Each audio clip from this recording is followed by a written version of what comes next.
지난 10일 윤석열 대통령 내외가 중앙아시아 순방을 떠나던 날 바로 국민권익위원회에서는 김건희 여사의 명품백 수수 의혹 사건에 대해서 종결 처리를 했습니다. 상당히 후폭풍이 커지고 있는데요. 관련해서 민주당은 국회 청문회를 추진하겠다라는 입장입니다. 국회 정무위 소속이신 천준호 의원 모시고 관련된 자세한 말씀 들어보도록 하겠습니다. 의원님 어서 오십시오. 네, 안녕하세요. 너무 반갑습니다. 바쁘시죠? 네. 네, 막 뛰어왔습니다. 어디서 오셨습니까? 네, 오늘 국회에서 네. 뭐 대표 일정이 있어가지고요. 네. 같이 배석해 있다가 왔습니다. 예, 대표 일정이라 하면 어떤 겁니까?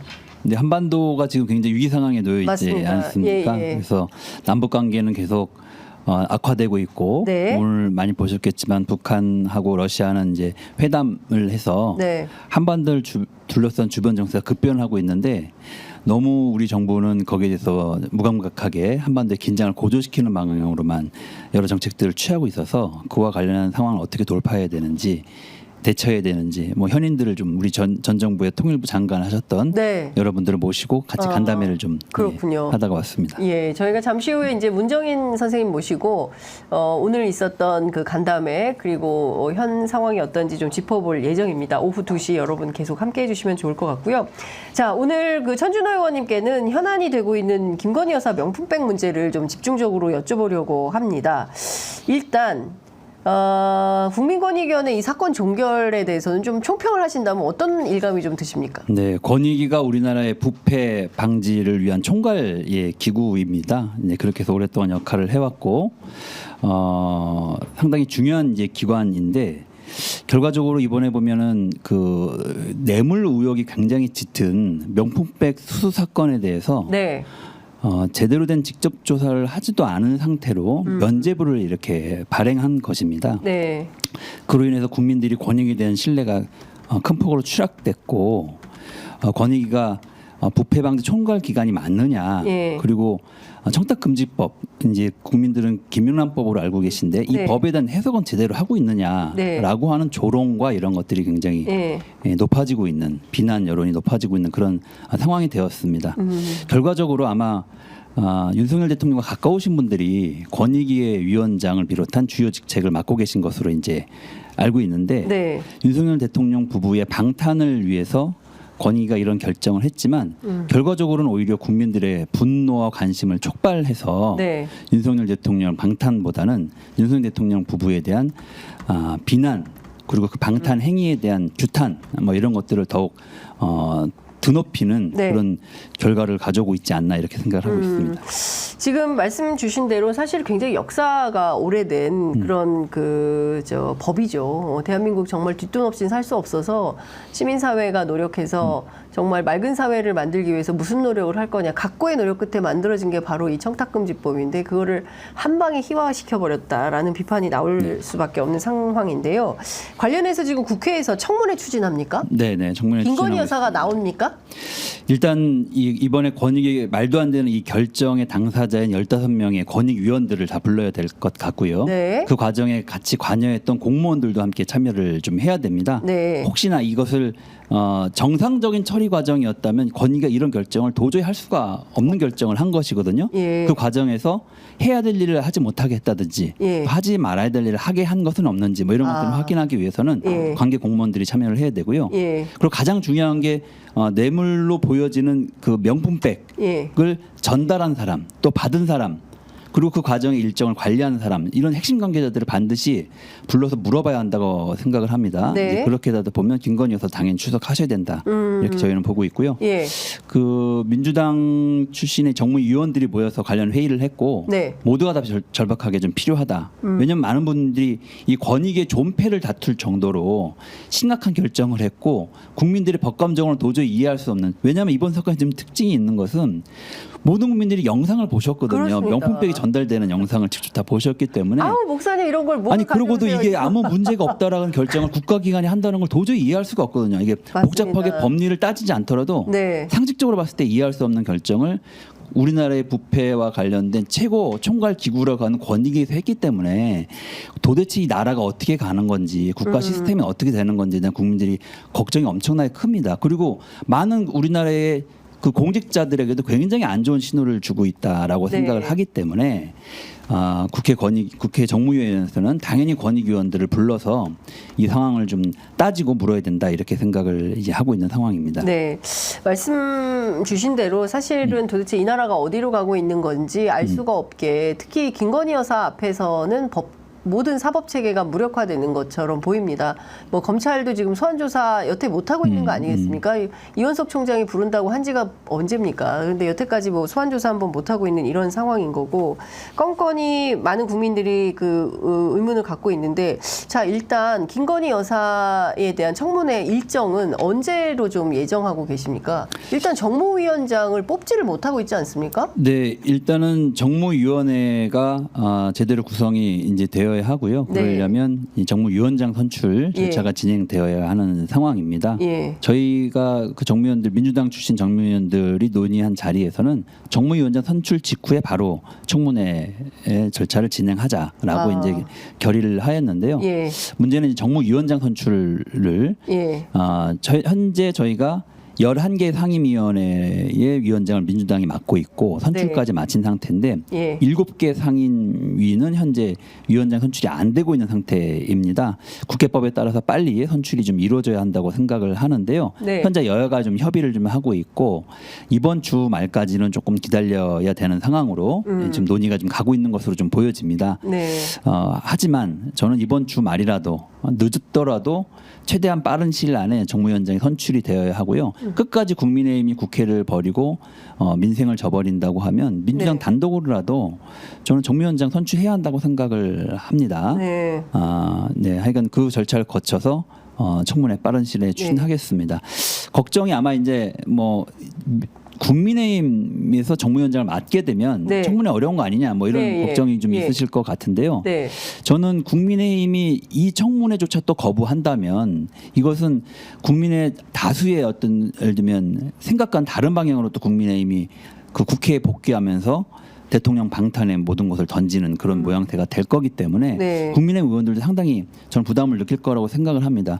이게 이번에 그 권익위원회 15명 중에서 13명이 현 정부 출신의 사람들이 추천한 사람들이 들어와 있었거든요. 와. 그런데 표결 결과는 8대7, 9대9 이렇게 나왔습니다. 맞습니다. 이제 7명은 대통령이 문제가 있다라고 판단을 한 거고요. 김건희 여사와 관련된 6명 이상이 문제가 있다고 판단을 한 겁니다.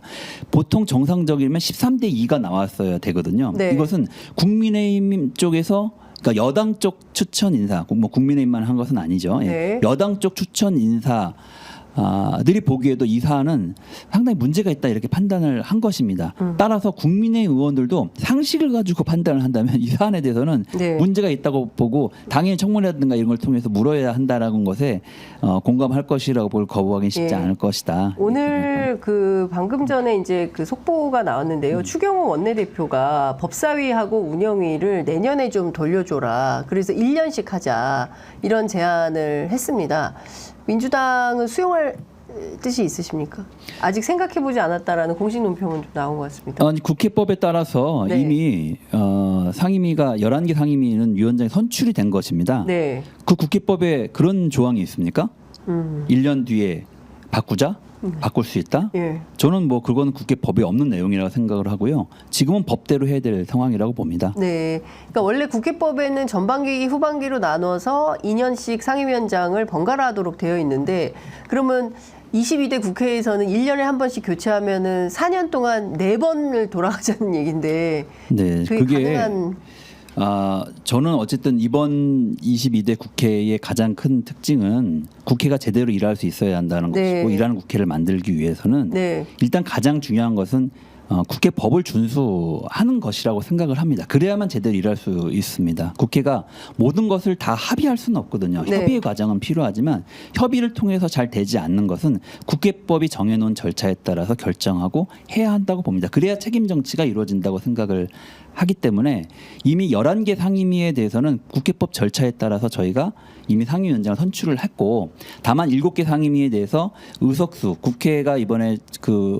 만들어진 의석수 비율에 맞게끔 국민의힘 쪽에서 위원장을 추천하고 선출할 수 있도록 이렇게 일단 협의의 틀을 마련해 놓고 있는 그런 상태입니다. 근데 그조차도 계속 이렇게 지연되면서 국회가 정상적으로 운영되지 못하고 특히 정무위 같은 경우만 해도 보십시오.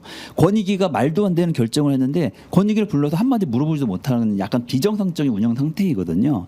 이런 비정상 상태를 정상화시켜야 하고 여러 가지 해결해야 될 민생 과제가 너무나도 많습니다. 정무위에도 그런 법안들이 쭉 이렇게 널려져 있는데요. 뭐 원풀법이라든지 그리고 여러 가지 불공정 거래 관행에 대해서 규제를 하는 것이라든지 또 서민금융을 위한 정책이라든지 이런 부분들이 빨리 시행이 되고 법적인 논의가 이루어져야 하는 그런 상황인데 지금 전혀 되고 있지 않은 상태거든요. 네.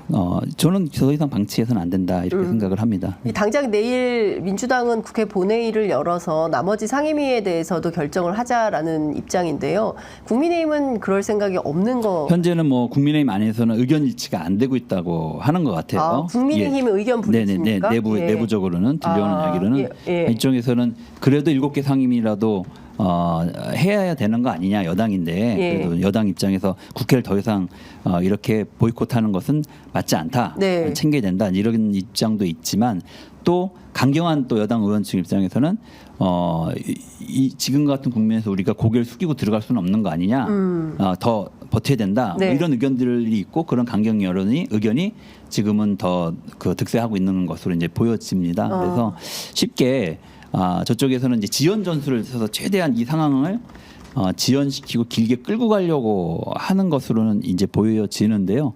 아마 내부적으로 쉽게 의견이 일치가 되기는 좀 어려워 보이지 않나 이렇게 생각을 합니다. 그럼 사실상 이번 주에 있는 내일 있을 국회 본회의하고 그다음에 모레 있을 국회 법사위 최혜병 특검법 관련된 입법 청문회 여기에도 불출석 가능성이 높다고 봐야 되겠네요. 네, 현재로서는 그렇게 보이고요. 아마 이제 최혜병 특검과 관련된 입법 청문회를 거치면 국민의힘 안에서도 좀 여러 가지 의견들이 다시 나오지 않을까 생각이 듭니다.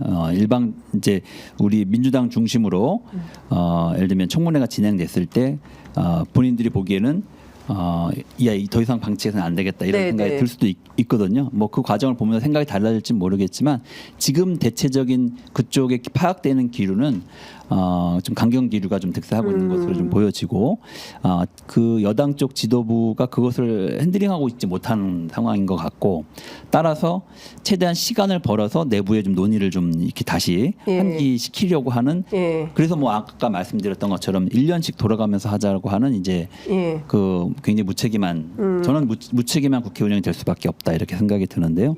이제 그런 국회 운영 방안을 제안하고 있는 게 아닌가 이렇게 생각이 듭니다. 당연히 저희는 전 받을 수 없다고 생각을 하고 받아서도 안 된다고 생각을 합니다. 그렇군요. 그 이제 중요한 포인트는 어쨌든 정상적인 국회 운영을 통해서 제기되고 있는 수많은 현안들에 대해서 점검하고 새로운 대안을 만들어내고 이런 이제 국회 운영인 것 같은데 현재로서는 지금 파행이라고 봐야 될 것 같아요. 그러니까 뭐 반쪽짜리 국회가 운영되고 있다 이런 비판이 지금 계속 나오고 있는 거고 경우에 따라서는 국민의힘 쪽에서는 민주당이 독식하고 있다. 뭐 이런 비판도 하고 있습니다. 독식이라는 프레임에 대해서는 좀 어떻게 생각하십니까? 21대 국회에서 저희가 법사위를 뭐 이런저런 과정에서 독식이 아니라 협의에 의해서 이제 이렇게 조정하고 이렇게 운영하다가 사실은 정말로 필요한 많은 법안들을 저희가 통과시키지 못하고 이제 방치됐던 적이 있었거든요. 예를 들면 윤석열 대통령 부부의 뭐 방탄 또는 정권의 예를 들면 비판적인 뭐 정권이 반대하는 이런 몇 개의 법안 때문에 상당수의 민생 법안조차 처리가 되지 못하고 법사위에 계류되어 있고 묶여 있는 경우들이 많이 있었습니다. 이거를 보고 과연 어떤 게 자신 책임지는 정치인가? 저는 법사위를 다수당인 또 국민의 이번에 총선 민심을 제대로 받아안고자 노력하고 있는 민주당에서 운영을 하면서 신속하게 처리할 법들은 처리하고 그리고 민생 법안도 하고 또 이번 총선 민심에서 나타난 윤석열 정권의 오만과 독선에다 심판하라고 했던 그런 법안들 그리고 뭐 이런 것들을 과감하게 처리함으로써 국민으로부터 평가를 받는 게 더 중요하다. 그것이 전 책임 정치다 이렇게 생각을 하고요. 아무것도 진행되지 않아서 이것도 저것도 아닌 상태로 국회가 무력하게 존재하는 것은 국민으로부터 오히려 지탄을 받게 되고 아무 문제도 해결하지 못하는 그런 상황으로 갈 거다. 오히려 의회 정치에 국민들이 더 무기력감을 느끼게 되는 결과를 가져오게 되는 거 아닌가. 확실하게 결과를 만들어내고 그 결과에 대해서 책임을 묻는 또 책임을 지는 국민의 필요하다면 평가를 받는 저는 이런 정치를 하는 게 필요하다고 보기 때문에 이번 총선 민심에 반영된 정책들, 법안들을 신속하게 처리할 수 있는 국회 체계를 갖추어서 네. 그것을 실행하고 예. 그에 대한 평가를 받는 게 맞다 이렇게 생각을 합니다. 지체 없는 그 개혁 입법 처리가 최우선적으로 네, 고려되어야 그렇습니다. 네, 한다. 그래서 법사위나 운영이 이런 부분들은 예. 저는 협의의 대상은 아니다. 이미 결정된 사안이기 예, 때문에 예. 이렇게 보고 있습니다. 네. 그건 어떻게 보십니까? 국민의힘이 그 상임위원장 선출과 관련해서 이것은 강제 배정이기 때문에 헌법재판소에 사실상 권한쟁의 심판을 청구를 했습니다. 네, 과거에도 지난 박병석 의장 시절에 또 강제 배정을 이유로 해서 이제 헌법재판소에 이제 저기를 권한쟁의 심판 청구를 했는데 네. 당시에는 각하되었습니다. 네. 그 심판되는 당시에 국회가 이제 그 여야 협의에 따라서 원구성이 제대로 완료가 된 상태였기 때문에 다시 조정이 된 상태였기 때문에 실익이 없다. 네. 그래서 이제 기각이 되었던 상황이고요. 이번에는 아마 이제 본안에 대한 심의가 좀 이루어지지 않을까 이렇게 생각이 드는데 네. 일단 중요한 것은 지금까지 해왔던 모든 절차가 적법한 절차에 따라서 법이 정한 절차에 따라서 진행을 해왔습니다. 국회법이 정한 대로 의장 선출을 하였고 국회법에서 원구성을 하고 국회를 위원장을 선출하는 그 시인을 도과해서 진행을 했고 또 상임위원 그 구성이라든지 이런 부분들을 사전에 공지해서 예를 들면 절차를 진행하였기 때문에 법적 절차적 하자가 없다. 그리고 또 하나 중요한 것은 국회라고 하는 것이 자율적인 권한을 갖고 이제 네. 이 진행을 하는 거기 때문에 네. 그런 부분들에 대해서 사법부의 판단으로 그것을 좌지우지하는 것 또한 맞지 않다. 또 사법부도 그것을 존중해 줄 것이라고 이제 보기 때문에 네. 이 사안은 큰 무리 없이 네. 진행될 것으로 생각을 합니다. 이유 없음 각하 결정 가능성이 각하는 되지 않을 것 같고요. 본안에 대한 이제 심리가 이루어질 것으로 생각이 드는데 문제가 없다라고 이제 판결될 것으로 기각 이제 가능성이 높다. 네네. 네네. 알겠습니다. 이것도 좀 여쭤볼게요. 그러면 종국에는 과연 김건희 여사가 제가 아까 앞에 맨 처음에 전 우리 의장님 시절에 네. 박병석 의장 시절에 예, 제가 예. 기각됐다고 얘기했나요? 예, 예. 각하됐습니다. 그때. 각하됐었죠. 예. 바로 제가 네. 그 김건희 여사 관련해 가지고 많은 분들이 이제 궁금해하는 대목이 많기 때문에 사실 김건희 여사가 청문회장에 출석한다고 한다면 그야말로 이게 빅 이벤트가 네. 될 것 같은데 과연 수용을 하겠냐, 포토라인에도 안 서는 분이 국회 청문회장에 출석을 하겠냐라는 회의론이 많은데 네. 예컨대 그 대통령실이나 이런 쪽에서 불출석 사유서 이런 것들을 제출하면서 안 나온다고 하면 동행명령장 이런 것도 발부하실 생각이십니까? 근데 어쨌든 청문회가 일반적인 국회 현안 질의하고 차이가 있는 것은 네. 저희가 증인을 이제 채택을 하고 증언 내용에 대해서 위증에 지금 죄를 물을 수가 있고요. 출석을 요구했는데 증인을 채택하고 출석을 요구했는데 출석하지 않을 경우 네. 동행명령장을 저희가 발부해서 동행을 시키는 절차를 진행할 수가 있습니다. 네. 국민들이 보시기에 너무나도 명확하게 뇌물성 의혹이 짙어 보이는 네. 명품백을 수수하는 장면을 영상을 통해 다 확인을 하셨거든요. 네. 뭔가 해명이 좀 납득할 만한 이런 것들이 분명히 있어야 되거든요. 근데 저는 권익위가 불을 질렀다고 보는데 거기에 대해서 아무 문제 없다라고 이야기하면서 네. 이게 뭐야? 예. 나를 도대체 어떻게 운영하는 거야? 이런 의구심을 갖게 되었다고 생각을 합니다. 그래서 그것을 묻겠다고 청문회를 열었는데 핵심 관계자가 거기에 대해서 출석을 거부합니다. 그러면 국회가 동행명령장을 발부를 해서 그것을 전달하러 용산에 찾아갈 겁니다. 네. 저는 그 그림 자체가 국민들에게 보여주는 상징성이 크다. 그런 요구 과정 절차를 다 무시하고 네. 끝까지 출석을 거부하면 정말 저는 그 이후에 있을 국민들의 분노를 어떻게 감당해야 할지 저는 정말 책임질 수 없는 상황이 된다 생각이 네. 들고요. 그런 것 때문에 사실은 지난 그런 행태들 때문에 국민들이 총선에서 민심의 회초리를 준 거 아닙니까? 네. 근데 총선 이후에 지금 이 정부 달라진 게 하나도 없어요. 다시 거꾸로 돌아가 버렸어요. 네. 집권하자마자 야당 대표 죽이기 하고 네. 예, 예를 들면 그 오만과 독선의 행태를 보였고 네. 그래서 국민들이 결국 이제 심판을 했는데 총선 끝나고 영수회담 한 번 한 다음에 다시 또 야당 대표 죽이기 시작됐거든요. 네. 그리고 다시 또 오만과 독선의 행태를 같이 이어지고 있고 국민들이 눈속임을 하려고 하는 모습들을 보여지고 있는 이 형편이기 때문에 국민들이 이제 회초리가 아니라 몽둥이를 들어야 되겠다고 생각하지 않을까 이렇게 생각을 합니다. 그래서 저는 동행명령장이 발부가 되고 김건희 여사를 모시러 가겠다라고 이렇게 했을 때 네. 그런 그림을 만들지 말아야 된다라고 생각을 합니다. 네.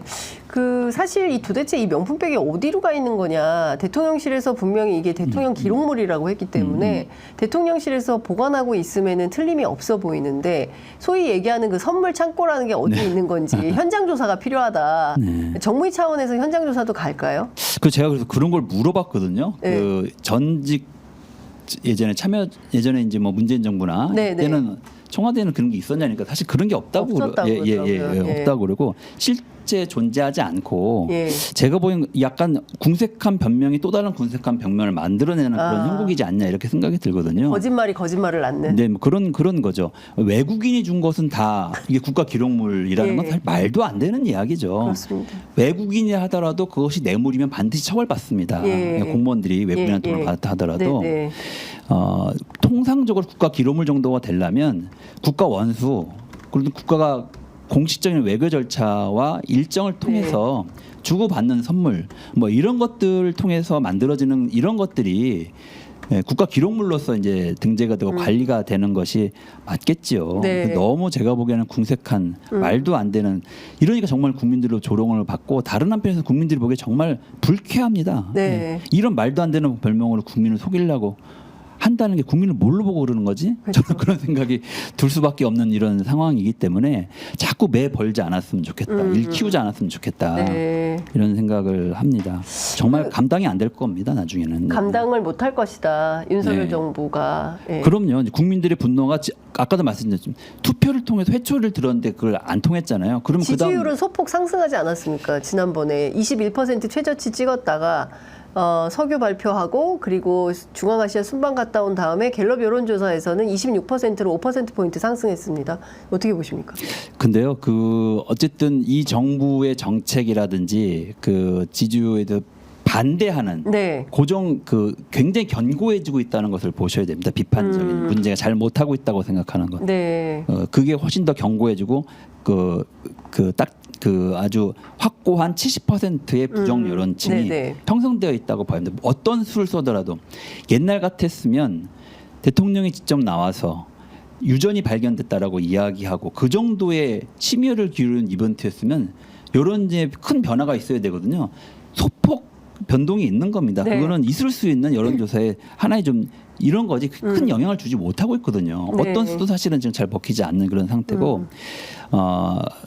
뭐랄까요, 좀 윤석열 정부 입장에서는 이미 그 국면을 전환할 수 있는 기회를 이미 놓친 거 아닌가 이렇게 네. 생각을 합니다. 네. 지난번에 총선에서 패배하고 난 다음에 그리고 그 여야 영수회담을 하고 그때가 사실은 저는 윤석열 정부의 이렇게 기회였다고 생각을 하거든요.